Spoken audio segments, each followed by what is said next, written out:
not an academic talk on a hypothetic relationship between science and tradition. It is the result of reflections of a group of people who have some practice of a traditional teaching and who realize that a better understanding of contemporary science can help them in their search. We'll start by a short review of some strange phenomena in quantum physics.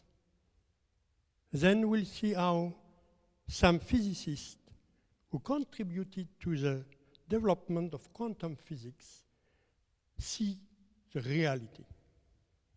Then, after some quotes from different traditional texts, we'll come back to our own situation through the question, what is knowing? To start with, let's listen to Erwin Schrödinger, one of the fathers of quantum physics. I was born into an environment. I don't know where I come from, where I'm going, nor who I am.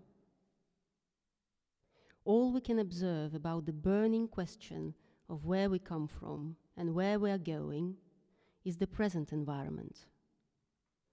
That is why we are eager to find out all we can about it.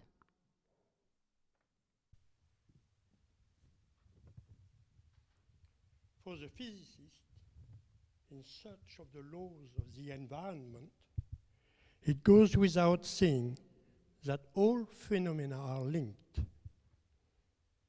Henri Poincaré, one of the greatest scientists of the late 19th century, says it very clearly. We do not have to ask ourselves if nature is one, but how it is one. That's why the discovery that seemingly unrelated phenomena are in fact aspects of the same phenomena represent inestimable value to the physicist. For example, electricity, magnetism, light seem to be very different phenomena. But they are in fact three aspects of the same fundamental phenomenon, electromagnetism. So they're all the same thing. In the early 19th, thanks to the development of physics and technology, physicists were able to undertake a much more detailed study of the constituents of matter. The physics of that time, classical physics, proved completely inadequate to deal with the new facts discovered. A real conceptual revolution would be needed. And this could not have happened without extraordinary scientists such as Max Planck, Albert Einstein, Niels Bohr at the beginning of the 20th century, then later with Werner Heisenberg, Erwin Schrödinger, Paul Dirac, and many others. What is this conceptual revolution which will give rise to quantum theory? To give a clue of what it is, it's enough to mention a few very strange phenomena. And these phenomena, of course, concern the so-called elementary constituents of matter. So to start with, we all have heard of these elementary bricks, atoms, electrons, and so on. Diapo, please. Yes. So that's Ernest Rutherford's model of the atom. You have a nucleus. You have electrons which are revolving around the nucleus. It looks like a tiny solar system. But the physicists of that time quickly realized that such an organization of the atom could not lead to the existence of matter. By revolving around the nucleus, the laws of electromagnetism show that the electron will lose energy and fall into the nucleus. So that doesn't work. But the most striking is that this fact has been known for 120 years, but that's the model we can find in all textbooks, physics textbooks, in France. In England, I don't know.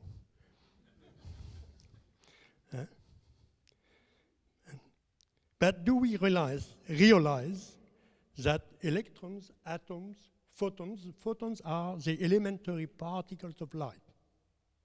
We'll talk of that later on. Do we realize that these electrons, atoms, photons can't be seen directly? It is simply a question of scale. Could use numbers, figures, but I think it's better to illustrate that with a little picture. Consider the atom as a small cube. And the number of such small cubes required to build a tower 2 millimeters high is of the same order of magnitude as the number of 1 meter sticks that would have to be placed end to end to touch the sun. As for the nucleus, it is 100,000 times smaller than the atom. So it's another world. Yeah. In fact, atomic and subatomic particles are only detected by the signature they produce with their environment, which is made up of detector devices, magnetic fields, bubble chambers, cyclotrons, and all the complex equipment that physicists use in their experiments. This is what is called observing or seeing in quantum physics. Now let's continue to review a few strange phenomena. Slide, please. So we'll see the scale we've talked about, then we'll talk about the duality wave-particle. We'll see why quantum physics is mathematics, and we talk about this phenomena, entanglement. In the early 1900s, from the traces that electron photons leave when they interact with the environment, physicists deduced that in certain situations, they behave as if they were particles. In other situations, as if they were waves. So there is a little problem here. It can't be both wave and particle. A wave, like the wave caused by a pebble thrown into a pond, spreads all over the pond. The characteristics of a wave are in complete contradiction with the characteristics of a particle. A particle is localized in space. It doesn't spread all over. And this can't be understood with the help of concepts of classical physics. It is impossible. This is the first example, and many other phenomena concerning the constituents of matter can't be understood in the frame of classical physics.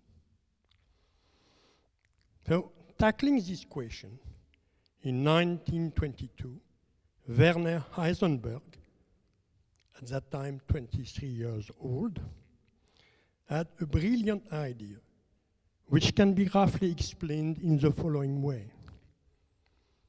We don't understand what is happening. But what do we know for sure, what we are sure of, when we carry out our observations? The initial data and the final data observed. Let's then not worry about understanding what is physically happening in between. Let us simply try to relate mathematically the initial data to the final data. And he managed to do it. He continued this very difficult work with Born, Pauli, and others. It happens to be that at the same time, de Broglie, Schrödinger, Dirac developed independently another point of view, which turned out to be mathematically equivalent. This is why quantum mechanics is essentially mathematics. The entities, photons and so on, electrons, live in an abstract mathematical world. The relation between these entities, their relation with their environment, are deduced mathematically. An important feature, because we need further to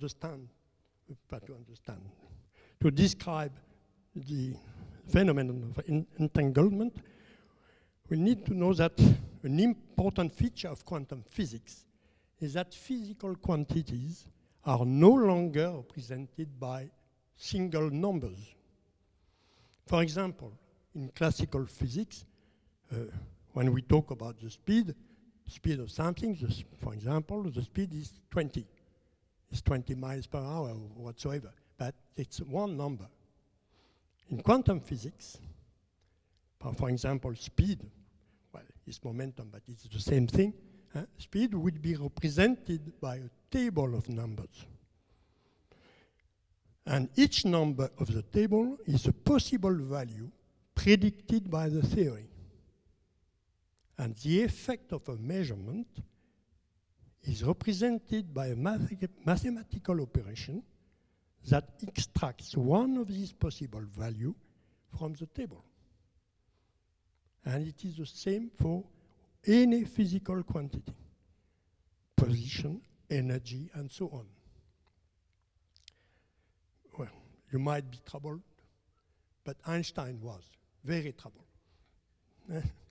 And he didn't like this aspect at all. And this is illustrated by the following exchange between Einstein and Bohr. It is referred that in a conversation, Einstein once, exasperated, exclaimed, "God doesn't play dice." To which Bohr, unnerved, replied, "It is not up to us to tell God what to do."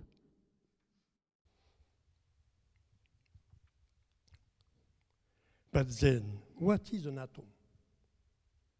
What is an electron? Heisenberg gives us a very clear vision. Atoms, electrons, are neither things nor objects. Our language, formed by daily experience, cannot grasp them. In fact, as we said, these entities can only be represented by mathematical objects, which do not have any equivalent in our everyday language. Yet it is necessary to communicate using these words, atoms, photons, and so on. That's why Bohr used to say, When we speak of quantum phenomena, the classical concepts such as speed, position, the notions of wave and particle play the role of parables. Einstein didn't agree with that point of view. He completely agreed with the mathematical side of quantum physics, but he did not accept the fact that it was impossible to represent phenomena in terms of physical concepts, such as position, speed, and so on. So for him, it meant that something was missing in the theory. In other words, for him, the theory was not complete. And all his life, in fact, he tried to show that quantum mechanics, quantum theory, contained physical inconsistencies. And to do this, he used to imagine thought experiments that he regularly submitted to Bohr. And discussions mostly turned to Bohr's advantage. But one day, with two other physicists, Podolsky and Rosen, Einstein discovered that the theory mathematically predicted a phenomenon that was, from his point of view, completely unacceptable. And this phenomenon is called quantum entanglement. Alors, first, to understand what it is about, we have to know a few things. But very simply, we have to know that when moving, a photon, particle of light, it moves and spins. Okay? But neither clockwise nor anti-clockwise, says quantum theory. The photon is in a quantum superposition state. Now, what that means, it's very simple mathematically, but it's a sort of a mixture of simultaneous clockwise turning and anti-clockwise turning. It's not turning and then. No, it's both at the same time. Both at the same time. If you think of, yes, he's turning one way, then turning, but because he doesn't know what he's doing, yeah? No, it is described by simultaneous turning left, turning right. Okay? So, where am I? Yes, spinning which way? This way. Okay. So, and quantum theory tells us that it is only when the photon is observed that one of these two possibilities comes out. It's only when it is observed. That's 50, in that case, let's say 50% of chance it's turning clockwise. 50% of chance we'll see it turning the other way. Well, strangely enough, but that is the fate of all the so-called subatomic particles. So it's not strange, okay? So let's go now to the strange phenomena, entanglement. And his thought experiment, Einstein considered two photons produced by the same source of light and moving apart. So these two particles move apart. And he realized that whatever the distance between the two particles, as soon as one is observed turning in one direction, the mathematics says that instantly the other one would be turning the other way. How can it be? For Einstein, this phenomenon, called entanglement, is not physically possible. That's not possible unless we accept that some information is missing, some hidden physical information, which could explain that the two photons are synchronized before moving apart. This is why, for Einstein, the quantum theory was incomplete. There is something which we don't know, which could explain why the two photons seems to be completely synchronized. whereas they are turning it one completely independently, one of the other. And the question remained open until, let's say, 1982, when Alain Aspect, a French physicist, managed to carry out an experiment which proved without any doubt that there could not be any missing physical information. Okay?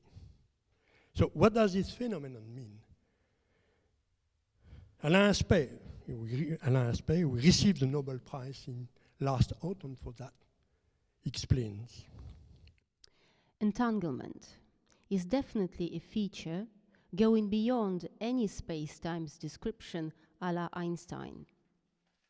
A pair of entangled photons must be considered a single global object that we cannot consider as made of individual objects separated in space-time with well-defined properties. So this pair of two entangled elementary light particles is a global entity, even if one of them is in this room and the other on Mars. To end this small journey through quantum physics, because that's, we'll give you another. Yes, to end this journey, imagine two small balls colliding at very high speed, very high, close to light speed. From the collision, 10 small balls, identical to the one that collided, burst out from the collision and move away from each other. So energy, what happens is that the energy due to the speed has been transformed into matter. And this can be observed every day at the CERN, the European Organization for Nuclear Research. So, well, don't try to check it with your car on the motorway, it might not work. So at our scale, quantum phenomena are not visible.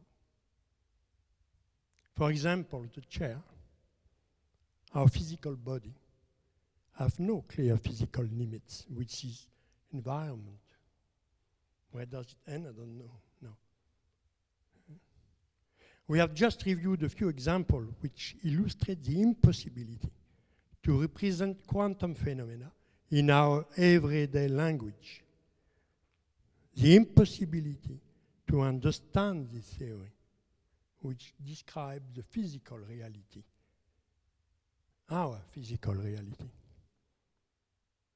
However, all the predictions of quantum physics have always been verified experimentally to an incredible degree of accuracy. Quantum physics explains the stability of matter, chemical phenomena, the formation of molecules, the formation of the star. Why we don't go through the ground now? Why don't we go through?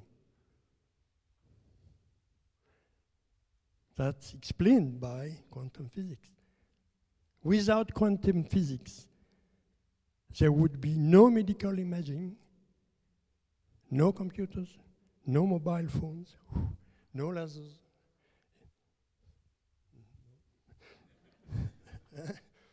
Nothing of that.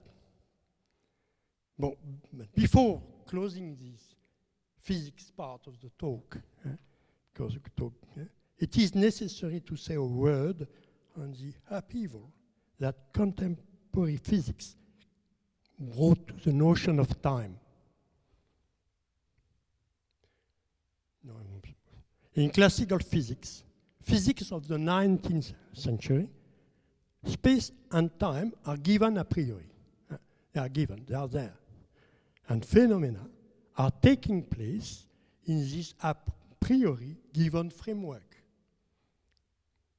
special relativity and later general relativity will unite space and time into a single entity, space-time energy. That means you can't separate these three aspects. Space-time energy is one block, and energy goes to mass, space, and so on. Everything moves one to the other. So the existence of a new universal time has to be abandoned. The notion of simultaneity of two events has no longer any meaning. Time flow is affected by the presence of mass. That is to say, time flows more slowly on the ground than at altitude. For GPS to work properly, this difference must be taken into account. If it would not, I think the error would be in a day around 12 miles.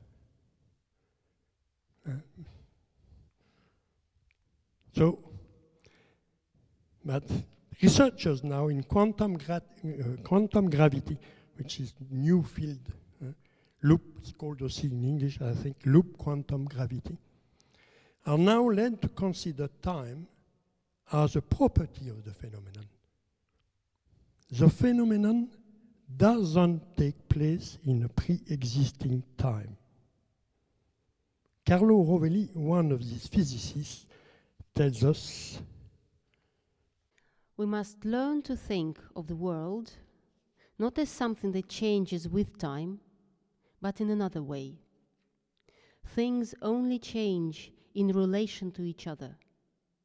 In itself, time doesn't exist. The impression of time passing is an approximation, which is only valuable for our macroscopic scale.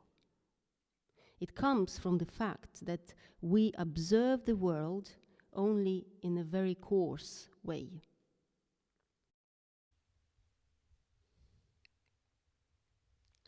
So contemporary physics gives us a very surprising picture of the material world and of nature we are part of. What is the impact of this picture on our personal representation of the real, of the reality? So the question now is, what is the real? But this question is not a scientific one. But among physicists, there are also human beings. And some of them, confronted to their discoveries, seriously ponder about this question. What is the real? Of course, the way they consider these questions depends on their own sensitivity. We'll review some testimonies we have stronger affinity with. So, yes, slide, please. Yes. So the question, what is the real? So we'll go through Niels Bohr, meet Carlo Rovelli, and Bernard d'Espagna. So, yes, Niels Bohr. Here is Bohr's point of view on the question. It is wrong to think that the task of physics is to describe how nature is. Physics is only interested in what we can say about nature. This quote illustrates the Einstein-Bohr controversy. It can be said that Einstein thought that quantum physics should describe nature. For Bohr, quantum physics is a science that only predicts the results of observations. For him, for example, the question, where is the electron between two measurements, is in itself a nonsense. To ask oneself this question is nonsense for him. And sincerely pondering on the question, what is the real? Is not always an easy experience, as Carlo Rovelli recalls. To consider quantum physics seriously, to think about its implications, is an experience which forces us to give up, in one way or another, something that seemed solid and unassailable in our understanding of the world. We have to accept that reality is profoundly different from what we imagined. And we must accept to plunge our gaze into the abyss, without fear of sinking into the unfathomable.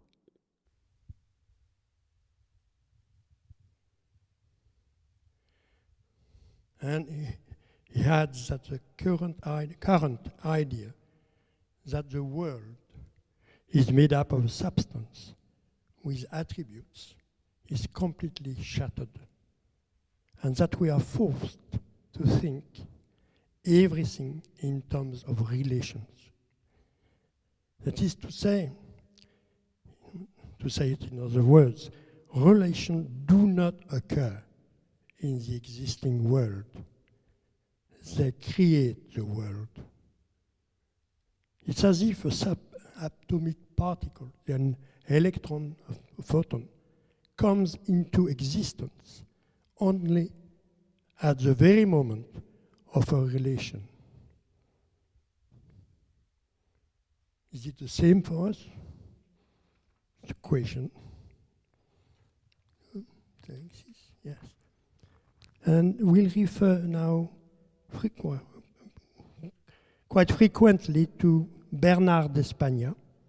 Bernard d'Espagna, who is a contemporary physicist, well, he died 4 or 5 years ago. And he's also a philosopher of science, who worked with Niels Bohr when he was young, and he was the first theoretical physicist at the CERN, the European Organization for Nuclear Research. And considering seriously and very rigorously the implication of quantum physics, he concludes, the existence of a particle is a state of a certain something. The existence of two particles is another state of the same something, and so on. The creation of a particle is therefore nothing more than a change of state of the said something.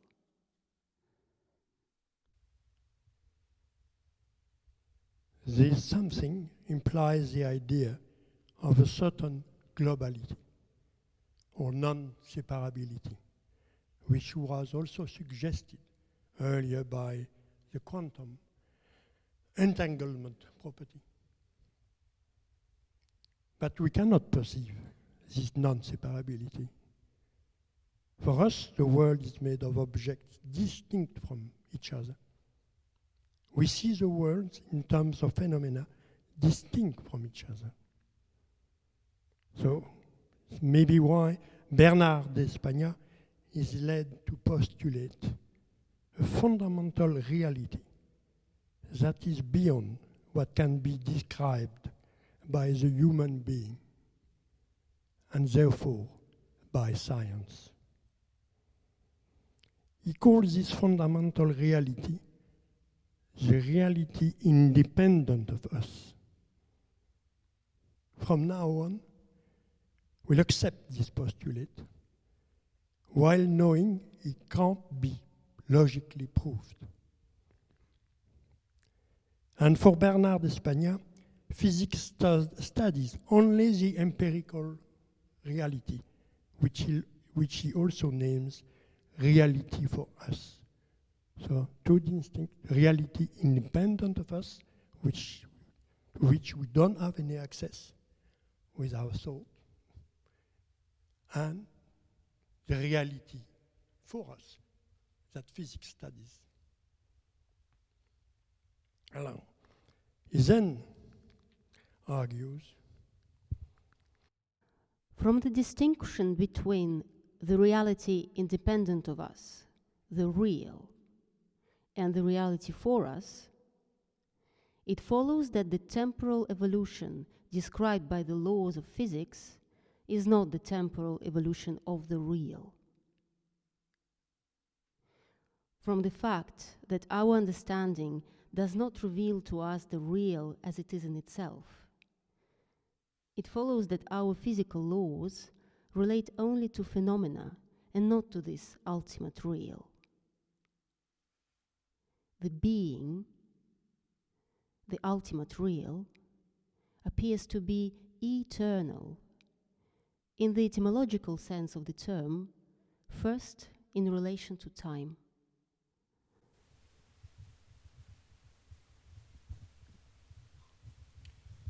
These few testimonies obviously resonate with some traditional texts. We'll now give some examples, which, however, are not intended to validate the traditions against modern physics. It would be some echoes without comment.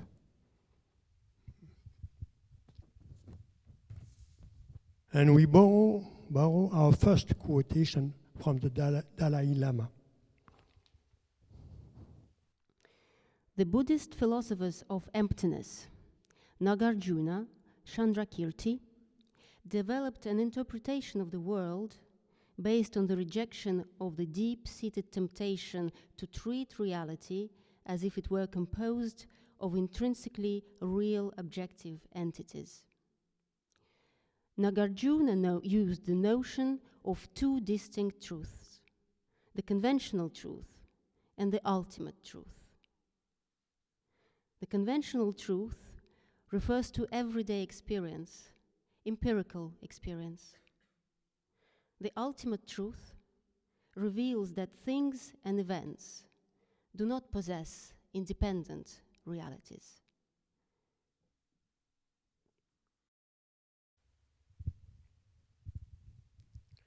Some of Gurdjieff's ideas also seems to be closely related to what we said earlier. The concepts of matter and force are as relative as anything else. In the absolute, where all is one, matter and force are also one. Matter and force are not taken as real principles of the world in itself, but as properties or characteristics of the phenomenal world observed by us. To begin the study of the universe, it is sufficient to have an elementary idea of matter and energy, such as we get by immediate observations through our organs of senses. The constant is taken as material, as matter, and changes in the state of the constant or of matter are called manifestations of force or energy.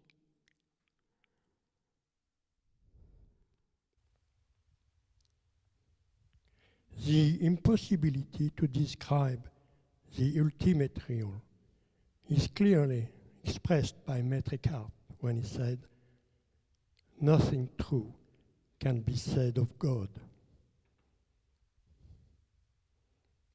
One can also find many references to time. The following reference to time is taken from Lucretia. Time doesn't exist by itself, but it's from the events themselves that the feeling of what has been accomplished in the past, of what is present, of what will come afterwards, it is derived. And no one has the feeling of time in itself, considered apart from the movement of things and their peaceful repose. And we'll end this with a reference from Gurdjieff. Time in itself doesn't exist. Time in itself no being can understand by reason or perceive by any outer or inner being function. It is only possible to evaluate time by comparing various cosmic phenomena occurring under the same conditions and in the same place where time is being considered.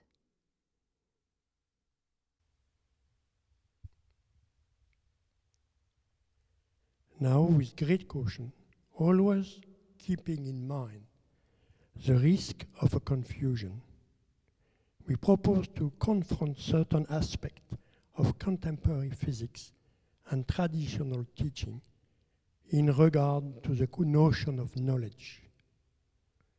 And this will lead us to quickly explore the question, what is knowing? Slide, please. Yeah.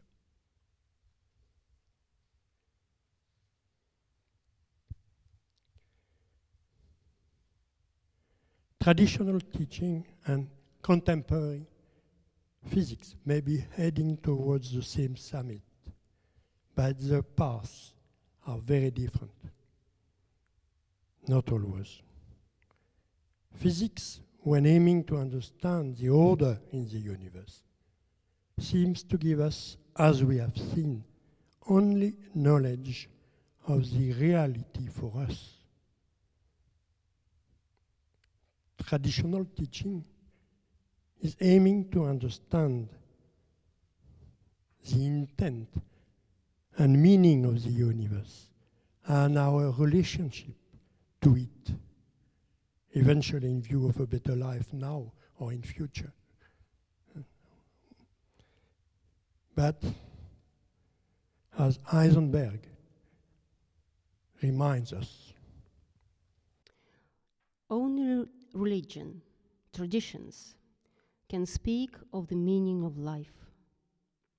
Meaning implies indeed that we ourselves are being targeted, and science cannot go that far.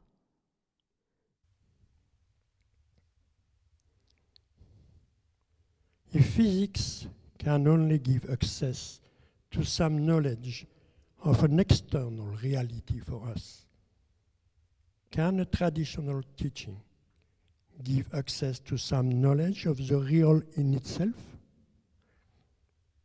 or only to a knowledge of an inner reality for us? To approach this question, we need to briefly examine the process of knowing in science and in traditional teaching.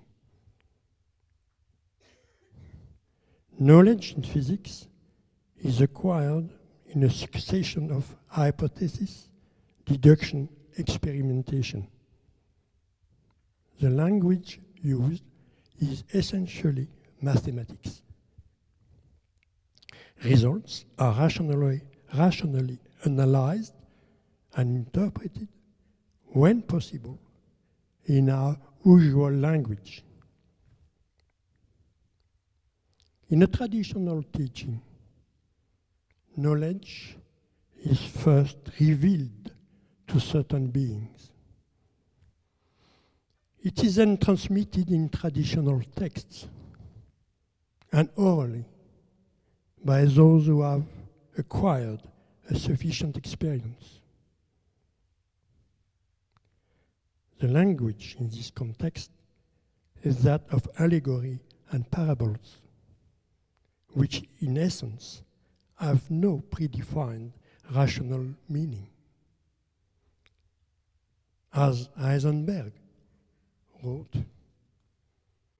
one will speak very differently of the content of a religious experience depending on whether it is from within or from outside that one, so to say, is encountered by it. When it concerns ourselves, we can only speak of the content of the experience by allegory.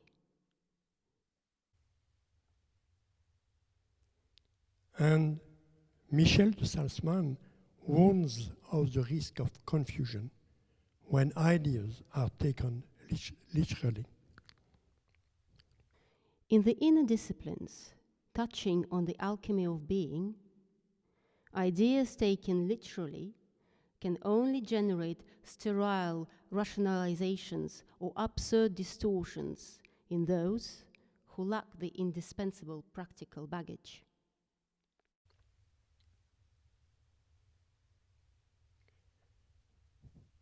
This incommunicability of spiritual experience is very difficult to communicate. This incommunicability of spiritual experience, the impossibility to conceptualize it, resonates strongly with what contemporary physics teaches us about the relativity of our language, the limited domain of applications of our concepts. Does it imply that reason needs to be put aside? This is not the opinion of William D. Phillips, Physics Nobel Prize in 1997. There is a misconception that religion must ignore reason and experience in favor of received knowledge. And yet, this is not at all consistent with religious tradition.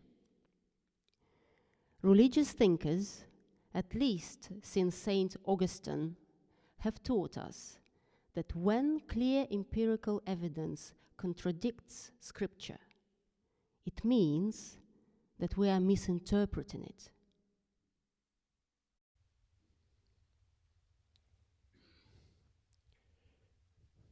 In the inner disciplines, a sincere inner confrontation is needed to verify the rightness of one's understanding. At the same time, accepting the contradiction that may arise is an individual experience which may endanger our beliefs, our secure image of ourselves. And here it would be interesting to quote Alexander Grothendieck, one of the greatest mathematicians of the last decades. His striking testimony can be applied to science and inner disciplines alike. Fear of truth and fear of error are one and the same thing. He who fears error is powerless to discover. It is when we fear to be wrong that the error in us becomes immutable as a rock.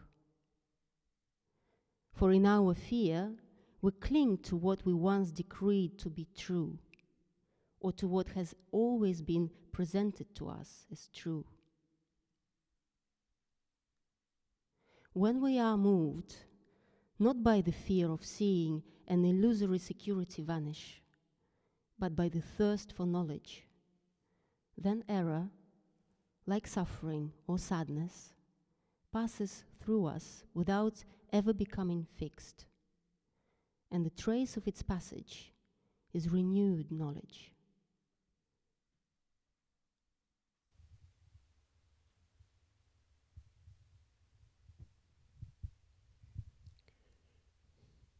We must keep in mind that questioning is at the core of scientific thought, as reminds us Carlo Rovelli. Scientific thought is the very awareness of the extent of our ignorance and the dynamic nature of knowledge. It is doubt, not certainty, that drives us forward.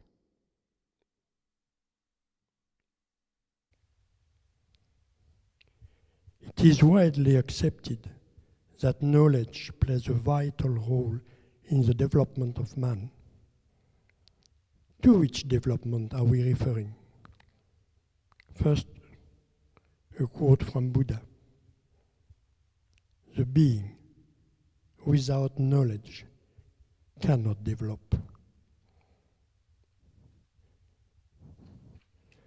And closer to us, Henri Tracol, in his lecture for a living culture, thus reflects upon this idea. Living culture is a process of transformation. This is the adventure in which the whole being finds itself engaged. The man who is in love with real culture aspires to a transformation of himself through knowledge. It is clear that what is at stake here is a question of the development of being. And using Heisenberg's words, we are at the point when we ourselves are being targeted. Scientific knowledge alone does not induce a transformation of being. At the heart of this adventure of transformation is the commitment of the whole being. And this requires a living relationship between intellect, feeling, and the body, says Gurdjieff. We have seen that in quantum physics, depending on the way we observe the quantic entities, they behave as if they were waves or particles. It is an example where knowledge can't be dissociated from the way to acquire it. The observer is a constituent element of the observed reality. Therefore, there is a question, are knowledge and the process of knowing two aspects of the same unknown phenomenon? In other words, do knowledge and the process of acquiring it form a single block? And this seems to be often mentioned in the spiritual field, as recalled, for example, Henri Tracol. For if knowledge is one, it implies the perfect identification of the subject with the object, of which speak the Hindu doctrines, Master Eckhart, and the great mystics of Islam.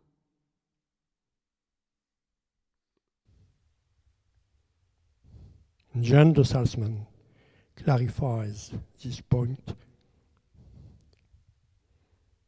The division between the observer and the observed is at the origin of our thought. The observer is grounded in memory, that which knows from past experience. It looks, thinks, and acts from memory. This separation into observer and observed does not touch reality. It consolidates the ego.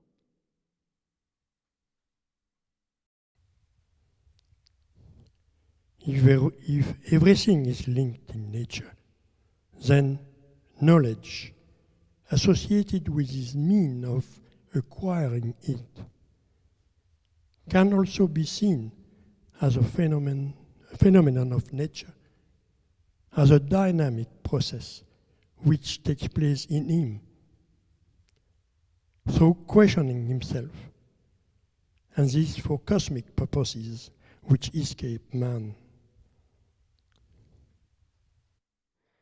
There are other forms of creation on earth that are not here to question themselves. They are content simply with being. But man is not content simply with being. Man is there to question himself on the very meaning of his being and his destiny. Henri Tracol.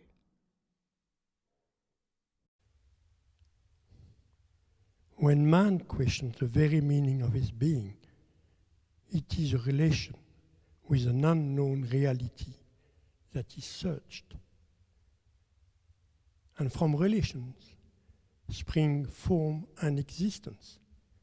That's what contemporary physics seems to tell us. And if we assume that the relations depends on the tuning of the receiver, or in other words, on the state of the observer, then the dynamic process of knowing can be seen as a state-dependent process.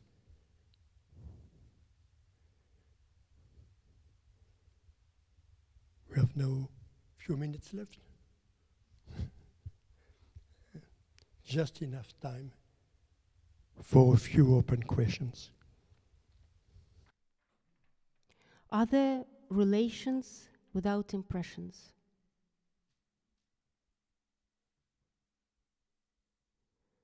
Is there knowledge without relations? Is there existence without relations? Is it possible to have a glimpse of the real?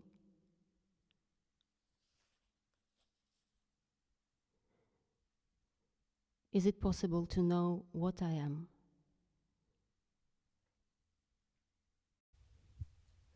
And to let resonate these questions, we invite you to listen to Jeanne de Salzman.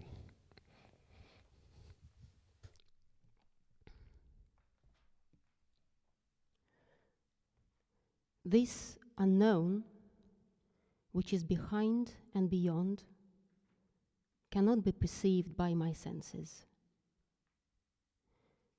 I am able to see a form, but I cannot know through my senses the true nature of what it is. My thinking knows forms, but cannot grasp the reality behind them, the reality of what I am, which appears just before and after each thought or feeling. What we experience, sounds, forms, colors, thoughts, cannot exist without a background. But this background cannot be perceived by my senses. It remains unseen, not experienced. The forms and the reality are parts of a single whole, but they exist in different dimensions. The real is not affected by the material of my thinking and cannot absorb it. Reality is on another level. Yet the material of my thought absorbs the real and constructs illusions based on forms. The form acts as a veil hiding the reality. When the reality of myself is not felt, I cannot help but believe in this illusion, and I call it I. Nevertheless, the illusion is only a mirage which dissolves the moment the silence is established.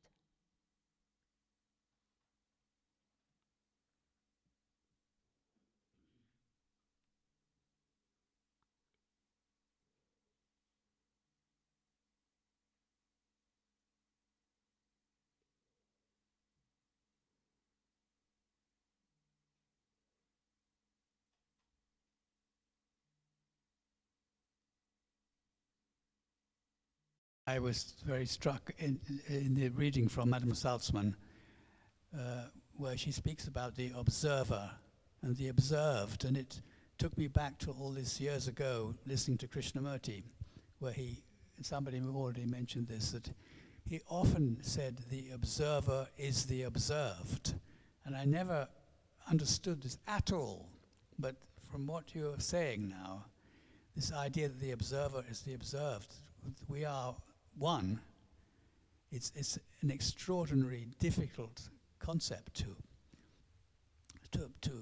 take in. But I mean, what you say about seeing the moon, I am the moon. When I see it, I am the moon. All the experience is me. It puts a whole completely different relation between perception and knowledge, really.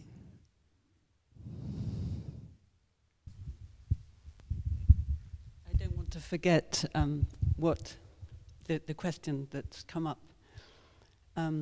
It's to do with the fact that this other reality, the finer reality, we can't access, we can't see it. But does quantum physics or physics have anything to say about the fact that when we are engaging in inner work and the silence and stillness, when these conditions are here, when there's silence and stillness, then we have experienced, probably all of us here, that we touch, that we actually experience something deeper and something higher, which is another reality, really. So is there anything that is actually said about that phenomena, about that contact with another reality in quantum physics or in physics? No, it can't. It can't be. It can't be. It can't be it's not a scientific question. Well, it can be in a sense, because they talk about space and time, and this question of stillness is very exact. Stillness rather than with much less movement, and silence, which was mentioned, but there's nothing they can say about it then. No, but it's worse than that. When you say stillness, if you go deeper into matter, in very small scale, there is no stillness.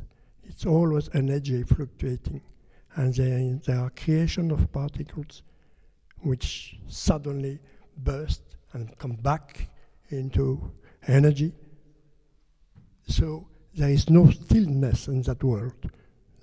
Okay, but I understand why are you getting at. But what I'm getting at as well is that no, the question, the field you are mentioning, what you are mentioning, is not a scientific domain. So we can experiment it with, you have, for example, you have an experience, but it's your own individual experience. It can be shared, yes, but it can't be reproduced whenever somebody wants to do it. Just, I'm going to look at it, okay, let's do it. And why that, and why stillness, and what do you mean by stillness? It is an impression you have. So maybe, as it is said about the observed, the observer, maybe we are getting closer to that experience of the observer and the observed are getting more closer. So it just means that for me, this question is just, again, it's not a question of answering or finding an answer. Physics, quantum physics can't not answer, do not have any answers on the field they are studying, The field of study is plenty of unknown. We don't understand what matter is. Yes, because I guess it's to do with what we're perceiving, whereas they're trying to measure, well, it's we. Yeah. For us, it's what we're experiencing and sensing and perceiving, and that's not how they measure. Yeah. Yeah. Yes, if you want. Yes, it's a way of saying it. Yeah. There's no access to that. Science do not have access to that. Yeah. But it doesn't deny. Yeah. With the idea of entanglement, in a sense, so we feel we are of this coarse nature and we don't have this access to finer materials or perception of finer materials. But in a way, if entanglement is how reality actually can operate, we are simultaneously coarse and fine. So I guess my question is, why do you think we have this idea that we can only perceive coarsely or have an insufficient ability to perceive finer materials or the reality that is independent? Or is it an illusion that we are more leaning towards a coarse side than a finer?